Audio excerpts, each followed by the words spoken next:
Hello everyone, welcome to study IQ. So आज का topic है वो है कि जो एल नीनो है, एल नीनो की वजह से अक्रॉस द ग्लोब कई सारी जो बीमारियां हैं वो फैल रही हैं। ये एक रीसेंट स्टडी है जो कि कंडक्ट की गई है नासा के द्वारा।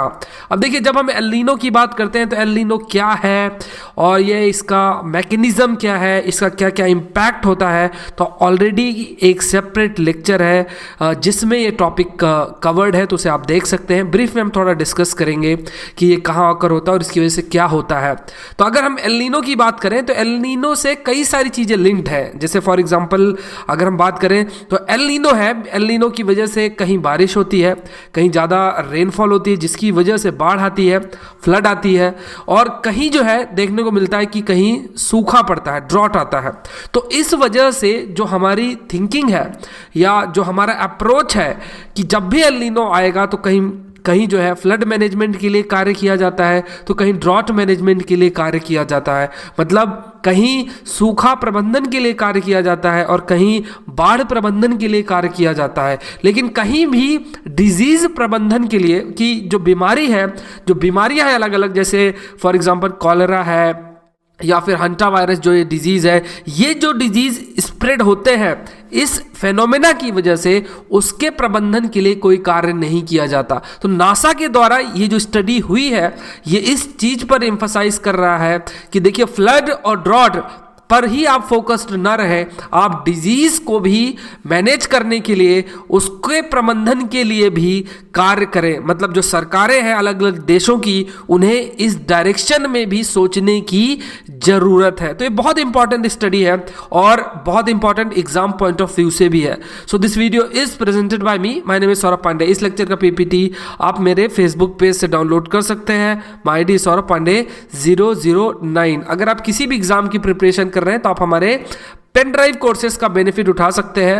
आप studiiq.com वेबसाइट विजिट कर सकते हैं या फिर इन नंबर्स पे कॉल कर सकते हैं और इन कोर्सेज के बारे में जानकारी हासिल कर सकते हैं। देखिए, एल नीनो मोडोकी, ला नीना, इंडियन ओशन डाइपोल, ये सारे ऐसे टॉपिक्स हैं जिनको सेपरेटली कवर किया गया है। तो आप जो प्रीवियस लेक्चर्स हैं उन्हें आप देख सकते हैं। लेकिन अगर हम एल नीनो, सिर्फ एल नीनो की बात करें तो एल नीनो को समझने के लिए थोड़ा सा एक ब्रीफ में देख लेते हैं।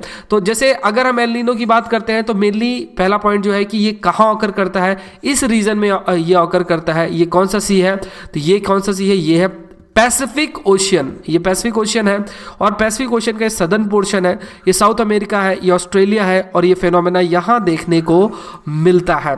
अब इसमें क्या है कि अगर हम नॉर्मल ईयर की बात करें, जब एल नीनो फेनोमेना नहीं है, तो क्योंकि यहाँ पे एक कोल्ड करंट है जिसे हम कहते हैं हम्बोल्ट करंट या पेरू करंट, तो क्योंकि यहाँ कोल्ड करंट है तो यहाँ पे जो प्रेशर डेवलप होता है वो हाई प्रेशर डेवलप होता है, यहाँ पे आपका लो प्रेशर डेवलप होता है।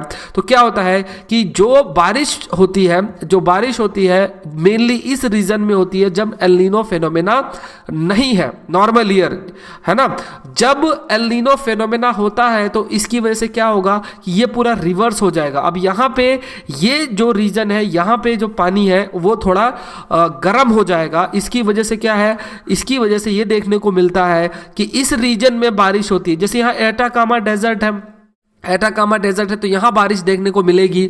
और अगर हम बात करें इस रीजन की तो एल नीनो के टाइम पे इस रीजन में भी बारिश बहुत कम होती है। तो कहने का क्या मतलब हुआ, बहुत थोड़ा सा ऐसे थोड़ा सा कंफ्यूजन हो सकता है, क्योंकि अगर किसी को एल नीनो के बारे में नहीं पता है तो आप इस लेक्चर को फर्दर देखने से पहले आप प्लीज़ जो एल नीनो का जो प्रीवियस लेक्चर उसे आप देख लें, उसको थोड़ा बेटर अंडरस्टैंड कर लें। लेकिन एक पॉइंट जो मन में रख लेना है वो ये है कि जब नॉर्मल ईयर होता है, जब एल नीनो नहीं होता है, तो उस समय इस रीजन में बारिश नहीं होती है, इस पूरे रीजन में बारिश नहीं होती है और इस रीजन में बारिश होती है। लेकिन जब एल नीनो ईयर्स होते हैं, मतलब जब ये फेनोमेना ऑकर होता है एल नीनो का, तो क्या देखने को मिलता है कि इस जगह पे जहां पहले बारिश होती थी वहां बारिश नहीं होती है। मतलब एल नीनो ईयर में यहां बारिश नहीं होगी और यहां पे बारिश होगी। अब आप इमेजिन करिए कि जैसे यहां पे एटाकामा डेजर्ट है साउथ अमेरिका में, तो वहां बारिश वाली सिचुएशन हो रही है, इस जगह पे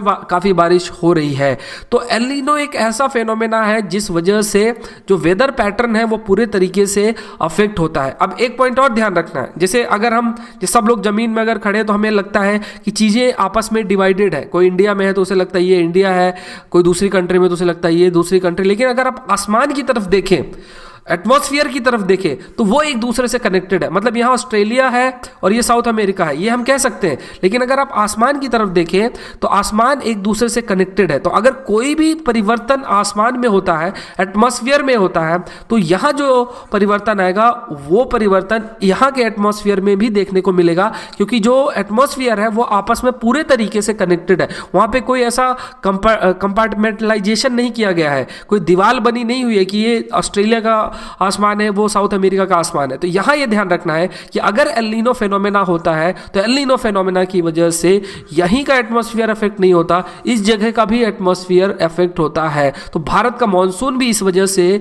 अफेक्ट होता है, क्योंकि जो मॉइस्चर की अवेलेबिलिटी है वो काफ़ी रिड्यूस हो जाती है एल नीनो की। इसी प्रकार जैसे जो कई सारे देश हैं, जैसे ब्राज़ील भी अफेक्ट होगा, तंजानिया भी अफेक्ट होगा, तो ये सारे रीजन्स अफेक्ट होंगे। तो नासा के द्वारा जो स्टडी की गई है वो मेनली ब्राज़ील जैसे देश है, या फिर जैसे फॉर एग्जांपल न्यू मैक्सिको है, साउथ ईस्ट एशिया है, इन कंट्रीज़ पे ये स्टडी हुई है। तो अगर कोई भी कंफ्यूजन हो एल नीनो से रिलेटेड तो आप प्लीज़ जो प्रीवियस लेक्चर है उसे एक बार देख लें और फिर जो है प्रोसीड करें। लेकिन अगर आपका मन ये है कि अभी इसी लेक्चर को देखना है तो ये बस समझ लें कि नॉर्मल ईयर में जहाँ बारिश होती है, एल नीनो ईयर में वहां बारिश नहीं होगी, है ना। इतना बस हमें समझना है। अब देख लेते हैं नासा की जो स्टडी हुई है, ये मेनली जो एल नीनो के इवेंट्स 2015-16 में हुए हैं उससे रिलेटेड है। तो एल नीनो काफ़ी हाई फ्रीक्वेंसी का एल नीनो 2015-16 में देखने को मिला, और नासा ने स्टडी किया मेनली अलग अलग जगहों पे इस साल में कि इस साल में किन किन जगहों में जो डिजीज़ आउटब्रेक्स हैं, जो अलग अलग बीमारियां हैं जो फैल रही हैं, वो किस प्रकार से इस साल बढ़ी। मतलब अगर 2012 की बात करें, 13 की बात करें, तो जो ये डिजीजेस थी, अलग अलग बीमारियां थी, वो किस प्रकार से थी, उनके नंबर्स कितने थे, जो लोग हैं कितने ज़्यादा इससे अफेक्टेड थे, और 2015-16 में जब एल नीनो का ईयर था तो ये नंबर कितना इंक्रीज हुआ, इसके बेसिस पे वो कंक्लूड कर रहे थे। और फिर ये भी देखा कि क्या क्या परिवर्तन हुए जिस वजह से जो ये डिजीज़ है ये स्प्रेड हुई। तो अलग अलग जगहों पर ये स्टडी की गई, और कुछ जो कंक्लूजन सामने आया वो ये आया कि एल नीनो ईयर्स में ये देखने को मिला कि कहीं जो बारिश है, कहीं बारिश हो रही है, कहीं बारिश नहीं हो रही है। जो टेम्परेचर है वो भी परिवर्तन हुआ, कहीं हाई टेम्परेचर है तो कहीं लो टेम्परेचर है। कहीं जहां बारिश हुई वहां वेजिटेशन का काफ़ी ग्रोथ हुआ। तो ये सारे फैक्टर्स जो हैं किसी न किसी प्रकार से जो डिजीज़ है उसके आउटब्रेक के लिए हेल्प कर रहे थे। और जैसे फॉर एग्जांपल जो नासा ने कहा कि प्लेग, हंटा वायरस है कोलोराडो में देखने को मिला, मैक्सिको में देखने को मिला, कॉलरा जो डिजीज़ तंजानिया में स्प्रेड हुआ, dengue fever Brazil south east Asia में स्प्रेड हुआ, ये सारा इन्होंने कंक्लूड किया। क्यों स्प्रेड हुआ हम आगे देखते हैं। पहले देख लेते हैं कोलोराडो और न्यू मैक्सिको। यहाँ पे जो स्टडी नासा ने किया, नासा कहती है कि देखो यहाँ पे जो मेजर डिजीज स्प्रेड हुआ है वो हंटा वायरस है। अब हंटा वायरस क्यों स्प्रेड हुआ, क्योंकि नासा का ये कहना है क्योंकि एल नीनो ईयर्स के टाइम पे इन दोनों जगहों में काफ़ी ज़्यादा बारिश हुई। एल नीनो ईयर्स में इन दोनों जगहों पे काफ़ी ज़्यादा बारिश हुई, ये पॉइंट ध्यान रखना है। अब यहाँ पे टेम्परेचर भी कम था और रेनफॉल भी ज़्यादा थी। इस वजह से क्या हुआ, वेजिटेशन का काफ़ी ज़्यादा ग्रोथ हुआ। वेजिटेशन का क्या मतलब हुआ, जैसे फॉरेस्ट इन एरियाज का ग्रोथ हुआ, जो घास है और इन सब एरियाज, इन सारी चीज़ों का काफ़ी ग्रोथ हुआ। तो वेजिटेशन का ग्रोथ हुआ, और ग्रासेस और भी दूसरे जो वेजिटेशन से रिलेटेड चीज़ें उनका काफ़ी ग्रोथ हुआ। तो इन चीज़ों का जब ग्रोथ हुआ तो जो रॉडेंट्स हैं, जो चूहे हैं, उनके लिए भी फूड की अवेलेबिलिटी काफ़ी इंक्रीज हो गई। तो इस वजह से अगेन क्या देखने को मिल रहा है कि जो ये रॉडेंट की पॉपुलेशन है वो काफ़ी बढ़ गई, मतलब चूहों की पॉपुलेशन है वो काफ़ी बढ़ गई। और जो है ये हंटा वायरस है, ये हंटा वायरस इन्हीं चूहों को द्वारा कैरी किया जाता है। तो जब चूहों की पॉपुलेशन बहुत ज़्यादा बढ़ जाएगी तो क्या देखने को मिल रहा है कि जो ह्यूमन एरिया है जहाँ पे ह्यूमन्स रहते हैं वहाँ पे चूहे पहुँच गए, और फिर जब ह्यूमन इन चूहों के कांटेक्ट में आए, रॉडेंट्स के कांटेक्ट में आए, तो क्या देखने को मिलता है कि ये जो हंटा वायरस है ये लोगों को भी ट्रांसफ़र हो गया। और इस वजह से इस साल इन ईयर्स में बहुत ज़्यादा हंटा वायरस के केसेस देखने को मिले। तो ये पॉइंट हमें ध्यान रखना है कि एल नीनो की वजह से बारिश काफ़ी इंक्रीज हुई और टेम्परेचर लो हुआ, और इस वजह से सारे फेनोमेना आपस में कनेक्टेड है, और जिस वजह से कोलोराडो और न्यू मैक्सिको में भी डिजीज स्प्रेड हुआ। दूसरा पॉइंट अगर आप देखें, दूसरी जो जगह पे नासा ने देखा वो है तंजानिया में। तंजानिया में कॉलरा के केसेस काफ़ी देखने को मिले। अब यहाँ ध्यान रखना है कि जो ये कॉलरा डिजीज़ है ये भी जैसे कंटेमिनेटेड फूड या वाटर से होता है, तो जब बारिश यहाँ पे भी काफ़ी इंक्रीज हुई तो जो सीवेज है जैसे जो सीवेज ड्रेनेज का सिस्टम होता है, तो सीवेज है, बारिश बहुत अधिक हुई है ना, तो सीवेज में बहुत सारे ऐसी चीज़ें होती हैं, ऐसे जो बैक्टीरियाज होते हैं जो कि कॉलरास को कॉज करते हैं, वो प्रेजेंट होते हैं। तो बारिश जब बहुत अधिक हुई तो ये जो सीवेज है ये आसपास के जो लोकल वाटर रिसोर्सेज हैं, ग्राउंड वाटर है या मान लीजिए कोई पॉन्ड है या छोटी मोटी रिवर्स है, वहाँ तक ये सीवेज ट्रांसफ़र हो गया और इस पानी को जो लोग हैं वो यूज़ कर रहे थे। तो कहने का मतलब है कि ये जो बैक्टीरिया जो कि सीवेज में प्रेजेंट है, ज़्यादा बारिश की वजह से वो बैक्टीरिया सीवेज के थ्रू ये वाटर बॉडीज में ट्रांसफ़र हो गया, और इस वजह से जब लोगों ने उस पानी को कंज्यूम किया तो देखने को ये मिलता है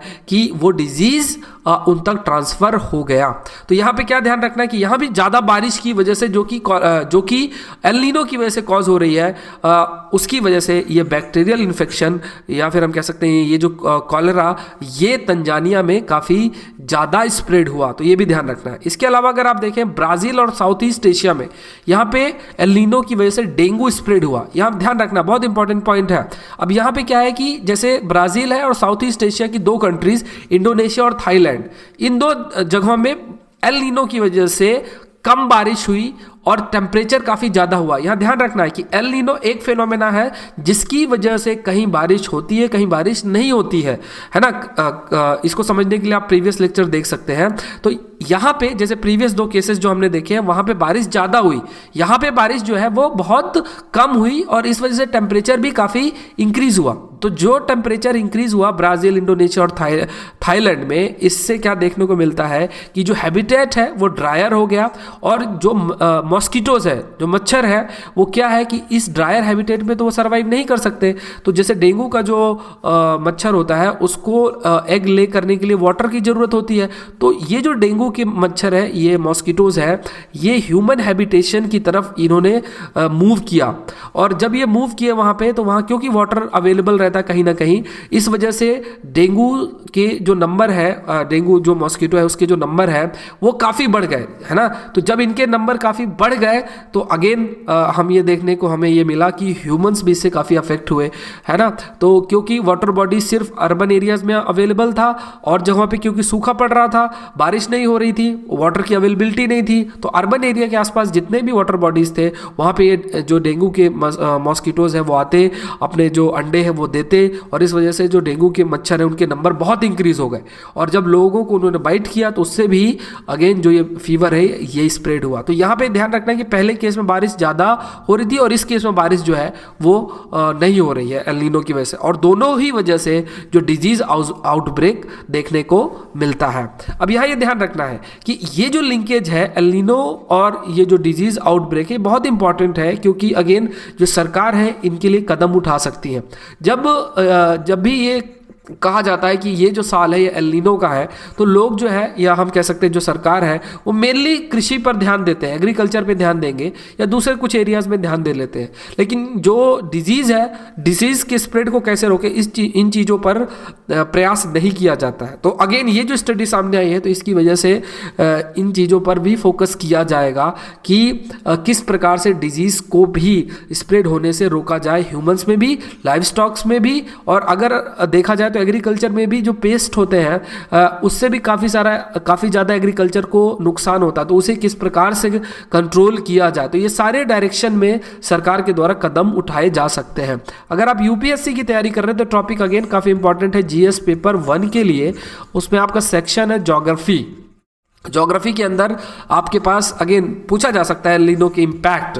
एल नीनो के अगर इम्पैक्ट पूछा जाए तो वहाँ पे आप इन केसेस के बारे में मेंशन कर सकते हैं और बता सकते हैं कि एल नीनो का इम्पैक्ट क्या क्या हो सकता है, डिजीज़ आउटब्रेक कैसे हो सकता है, और जैसे कोई भी एग्जांपल उठा के वहाँ पे कोट कर दें। अगर आपका ज्योग्राफी ऑप्शनल है तब भी आपको ये काफ़ी मदद करेगा, ऐसे एग्जाम्पल्स आपको काफ़ी अच्छे मार्क्स दे सकते हैं।